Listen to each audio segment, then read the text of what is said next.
पहले के समय में ऐसा देखा जाता था कि हृदय संबंधी परेशानियां जैसे कोलेस्ट्रॉल बढ़ना या फिर हार्ट अटैक आना, ये सब 60-65 साल की उम्र के बाद यानी हमारे जो बुज़ुर्ग लोग होते थे उनको ही इस प्रकार की समस्याएं होती थी।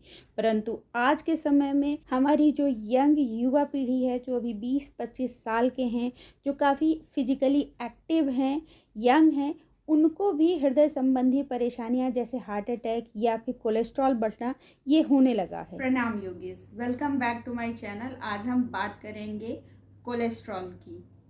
इन बढ़ती समस्याओं के पीछे की वजहों की अगर हम बात करें तो हमारा ये लाइफस्टाइल है, जो फास्ट पेस पे हम दौड़ रहे हैं, हमारा जो वर्क कल्चर है, चाहे वो फिर घर का वर्क कल्चर हो या फिर हमारा ऑफिस का जो स्ट्रेसफुल माहौल है, जो इतनी ज़्यादा एंजाइटी है, हमारी आज की जो ईटिंग हैबिट्स हैं, हम कार्य करते करते भोजन करते हैं। इवन कई बार तो हमें पता भी नहीं होता कि हम खा क्या रहे हैं, और कभी कभी तो हम स्ट्रेस को दूर करने के लिए भी भोजन करते हैं। हम अनसन कुछ भी खा रहे हैं जो कि हमें नहीं खाना चाहिए, ऐसा भी भोज्य पदार्थ हम खा रहे हैं। भोजन में बहुत ज़्यादा ऑयली चीज़ों का प्रयोग करना, पैकेट बंद फूड आइटम्स का बहुत ज़्यादा प्रयोग करना, जिनको बनाने में बहुत तरह के पाम ऑयल्स, ट्रांस फैट्स का प्रयोग होता है, केमिकल्स का, प्रिजर्वेटिव्स का प्रयोग होता है, जो कि हमारे लिए बहुत ही नुकसानदेह हैं। इसके अलावा हमारे पास जो बेकरी आइटम्स होते हैं उसमें तरह तरह के प्रिजर्वेटिव्स के साथ मैदा, क्रीम और ट्रांस फैट का यूज़ होता है, जो हमारी सेहत के लिए बहुत ही नुकसानदेह हैं।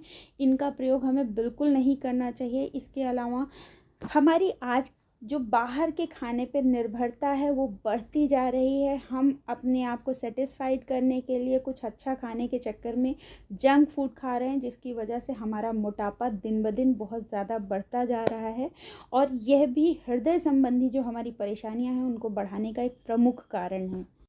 इस प्रकार के खान पान से हमारा जो रक्त है वो धीरे धीरे गाढ़ा होता जाता है, और उसकी एक लेयर हमारी धमनियों में जमने लगती है, जिसकी वजह से हमारी जो धमनियां हैं वो ब्लॉक होने लगती हैं, और हमें तरह तरह की हृदय संबंधी परेशानियां शुरू हो जाती हैं, जिसका सबसे भयावह रूप है हार्ट अटैक आना। आज के टाइम में बहुत यंग लोग मर रहे हैं हार्ट अटैक की समस्या से।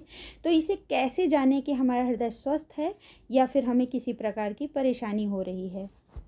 इसका सबसे इजी और सिंपल तरीका है कि आप डॉक्टर से मिलें, उससे कंसल्ट करें और अपना एक सिंपल लिपिड प्रोफाइल टेस्ट करा लें, जिससे आपको पता चल जाएगा कि आपके रक्त में जो कोलेस्ट्रॉल का लेवल है वो कैसा है, नॉर्मल है या हाई है। दूसरा, यदि आपको लेग में क्रैम्प्स होते हैं, एकदम से आपके चलते फिरते पेन होने लगता है, आपको बहुत ज़्यादा एक्ने हो रहे हैं, आपकी एज नहीं है तब भी आपको एक्ने आ रहे हैं, इसके अलावा आपको बहुत ज़्यादा थकान होती है, जल्दी थक जाते हैं ज़रा से काम पे, आपकी सांस फूलती है और सांस फूलने की वजह से आपको कफिंग हो रही है यानी आप खांसते हैं, दिन भर आलस बना रहता है, जितना भी आराम कर लो ऐसा लगता है शरीर काम नहीं कर रहा है, आपको बहुत जल्दी जल्दी सांस फूलने की समस्या होने लगती है। ये सभी समस्याएं इंडिकेशन है कि आपका हृदय स्वस्थ नहीं है, उसमें कुछ परेशानी हो रही है। आपके बढ़े हुए कोलेस्ट्रॉल को कम करने में शहद बहुत ही मददगार हो सकता है। ये आपके ओबेसिटी की परेशानी को दूर करता है। तो गुनगुने पानी में खाली पेट नींबू और शहद पिएं, इससे बहुत फ़ायदा होगा। इसके अलावा 1 कप पानी को गर्म कर लें या फिर बॉईल कर लें 2 चम्मच हल्दी के साथ। इसको भी अगर आप सुबह सुबह खाली पेट पीते हैं तो इससे आपको बहुत फ़ायदा होता है। इसके अलावा सिनेमन, जिसे कि हम लोग दालचीनी कहते हैं, इसको भी पानी में डाल के उबाल के पीने से लाभ होता है। गार्लिक, जिसे लहसुन कहते हैं, ये एक बहुत ही पावरफुल रेमेडी है। 2 जवे लहसुन के आप रेगुलर सुबह खाली पेट पानी के साथ लें। इसके अलावा अनियन वाटर को पीने से, यानी कि प्याज को छोटा छोटा काट के या फिर कूट के 2 जवे लहसुन के साथ इसे 1 कप पानी में बॉईल कर लें। हाफ कप हो जाने पे इसे सुबह सुबह खाली पेट पिएं, इससे बहुत लाभ होता है। आज हम आपके साथ शेयर करने जा रहे हैं एक बहुत ही इफ़ेक्टिव, बहुत ही पावरफुल रेमेडी, जिसको यदि आप रोज़ सुबह खाली पेट सेवन करते हैं तो इससे आपका बढ़ा हुआ जो कोलेस्ट्रॉल है वो बहुत ही जल्दी सामान्य हो जाएगा। 7 से 8 दिनों में ही आपको रिजल्ट दिखने लगेगा। और यदि आप 10-15 दिन इसका नियमित प्रयोग करते हैं तो आपका कोलेस्ट्रॉल लेवल काफ़ी नॉर्मल हो जाएगा।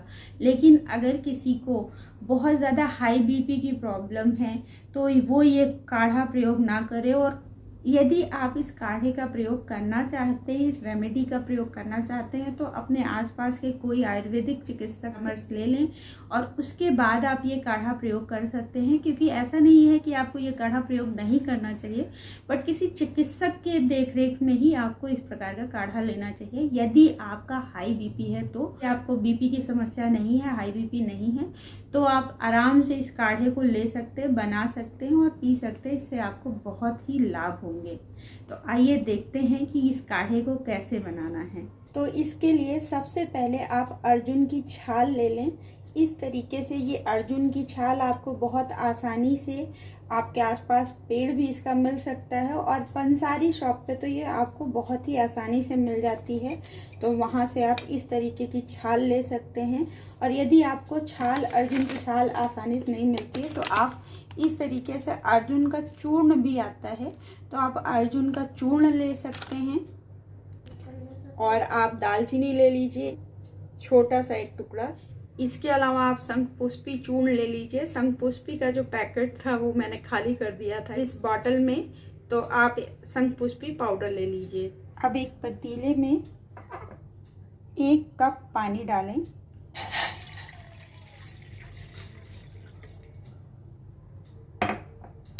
आधा चम्मच शंखपुष्पी पाउडर डालें। एक छोटा टुकड़ा दालचीनी का, छोटा टुकड़ा अर्जुन की छाल। इन सभी चीज़ों को डाल के इसे सिम आंच पे आधा कप हो जाने तक के लिए पकाएंगे।